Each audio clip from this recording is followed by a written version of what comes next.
Hey, what's going on to all of my Namtarians out there? Wow, what a year 2019 was.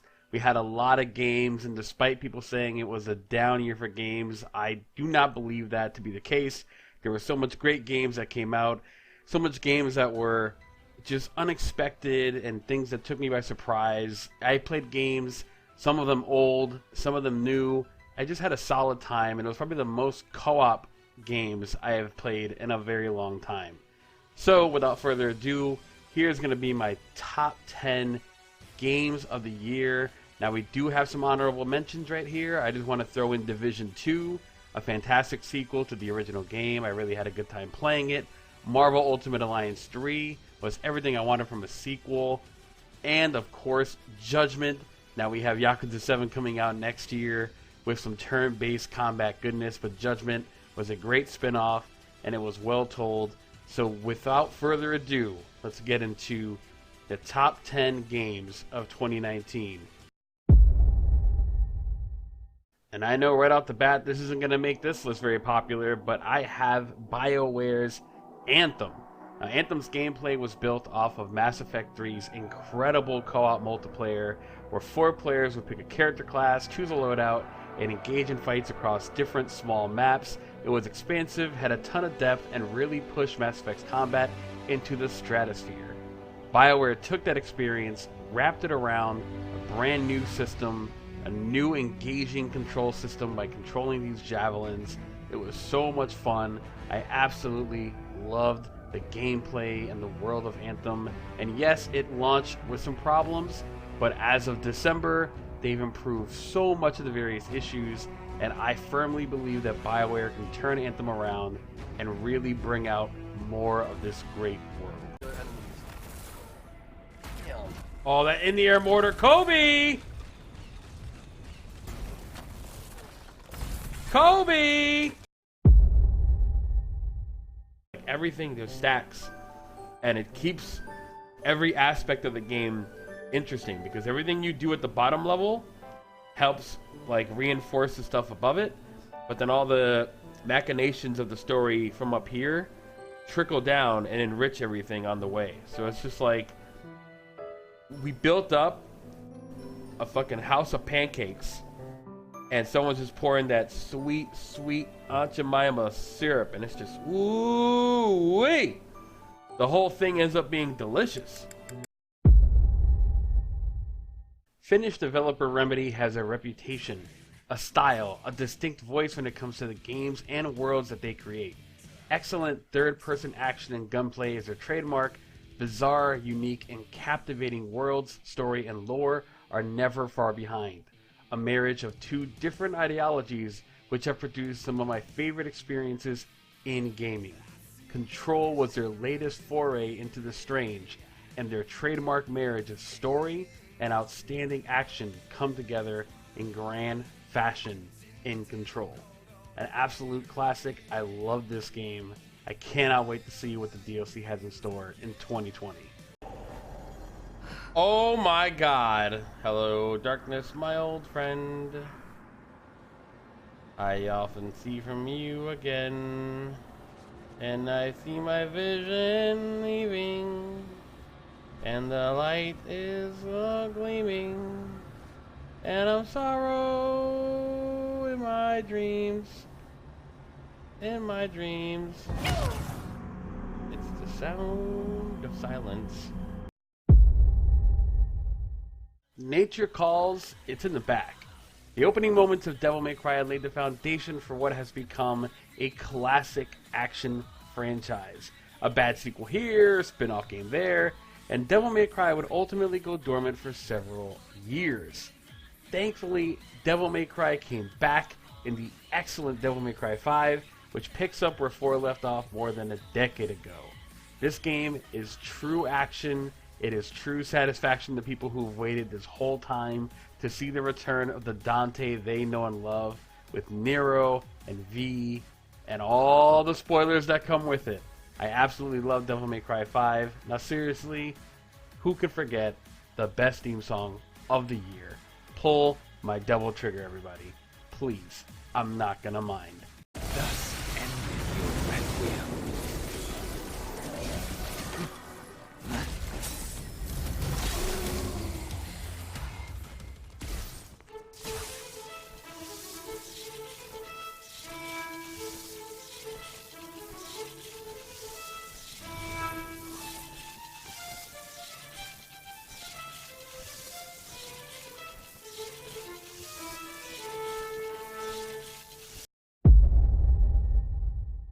Remakes and remasters are often designed to take advantage of nostalgia. Sometimes they bring back memories of the game themselves, sometimes they bring back memories of how you felt or a specific time in your life. I still remember playing Resident Evil 2 with my best friend Mike. It was 2 a.m., 5 days before launch day, because my friend ran the local Blockbuster and I had the Kinect. We'd just taken a break to grab some chocolate milk and some sandwiches. When we sat back down to continue our session, we were standing in front of that fateful double-sided mirror. We started posing with our shotgun and laughing at the reflections when, bam, a liquor burst through the window and shattered our illusion of safety forever. A heart attack and some spilled milk later, we finally started playing again. The best part of Resident Evil 2 Remake is that these moments are captured and brought forward for the modern generation and the modern style of gaming without losing what made them feel nostalgic in our hearts. The perfect blend of our memories with modern technology. Capcom really killed it this year with Devil May Cry 5 and Resident Evil 2 Remake, and I cannot wait to get my hands on Resident Evil 3 to see how crazy Nemesis will be with the DMX mod installed. I am absolutely...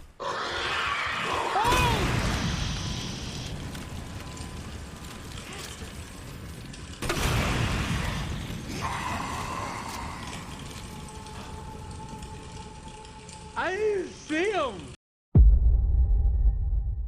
As a Darksiders fan, I cannot lie. My expectations were a bit low for Darksiders Genesis, the newest title from Airship Syndicate, the first one with Joe Mad and company back at the helm in terms of game design and storytelling, and I just wasn't sure how this game was going to turn up, but I ended up loving Darksiders Genesis. It had a ton of depth, the campaign is lengthy, and it has great character development between strife and war. It has a superb blend of action, platforming, and exploration that made the series such a standout. And even better, it did it with co-op and from an isometric perspective. Honestly, it's one of the most fun games I played all year, and in terms of co-op, the only thing better than that was the next game on my list. So please, if you are a Darksiders fan, this is the perfect game to hop into, and it's a great entry point for those who have not yet partaken in the Darksiders universe. For the balance! I can't! I'm gonna fall! Oh, stop fucking laughing. How does Darksiders make you delirious? Fuck you, you little piece of shit! Fuck you! Remnant from the Ashes is like Destiny. It's like Division. It's Dark Souls with guns. It's Warframe and Bloodborne combined. Diablo with guns. Darksiders with guns. And the beat goes on. Much has been said about what Remnant was inspired by on its lead up to release, and comparisons were fast and frequent, but all I was curious about was what is Remnant from the Ashes? And Remnant from the Ashes is absolutely one of the best third-person action games I've played, and it completely changed my view on games like Division, which are games I enjoyed, until Remnant came and blew all of them out of the water. Remnant from the Ashes has a great blend of world building, tactical combat, and tight game design that combine to make it one of the most refreshing and sublimely designed games I've played all year. I don't even know if sublimely is a word, but it is now. Come at me, bro. Oh, that was so sick!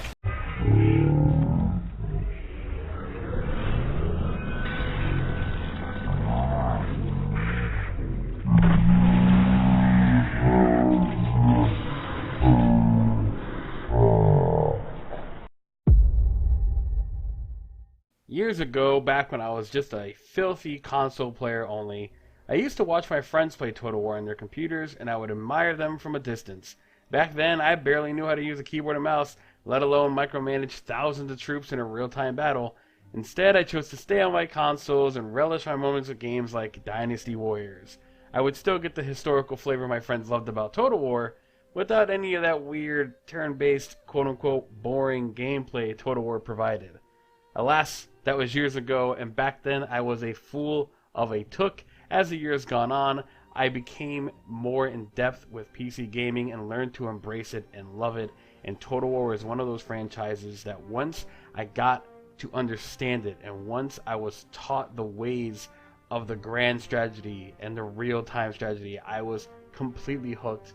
And honestly, Total War 3 Kingdoms, since its announcement, has seemed like a dream game for me. Dynasty Warriors, Total War into one fusion. Oh my goodness.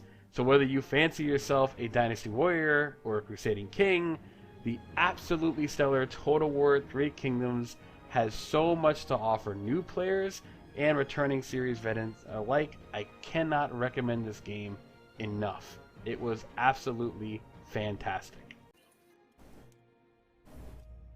Oh, I got a brown thoroughbred?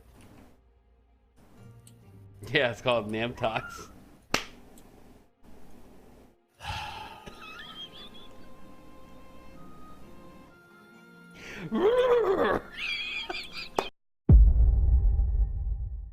The lineage of From Software and creative director Hidetaka Miyazaki's Dark Souls franchise has been seen and felt across the entire gaming landscape. Sekiro, however, ditches the European medieval aesthetic in a favor of a trip to the Sengoku period of feudal Japan. From Software has changed the core gameplay almost as dramatically as the shift in location. Gone are the monolithic cathedrals and castle gates. In their places are dojo rooftops, cherry blossoms, and stunning outdoor vistas. Just looking at the game presents a very different atmosphere and clearly separates it from their previous work. At times, it's more Bushido Blade than a Dark Souls. Sekiro Shadows Die Twice is one of the most pure, exhilarating action-adventure games I have ever played.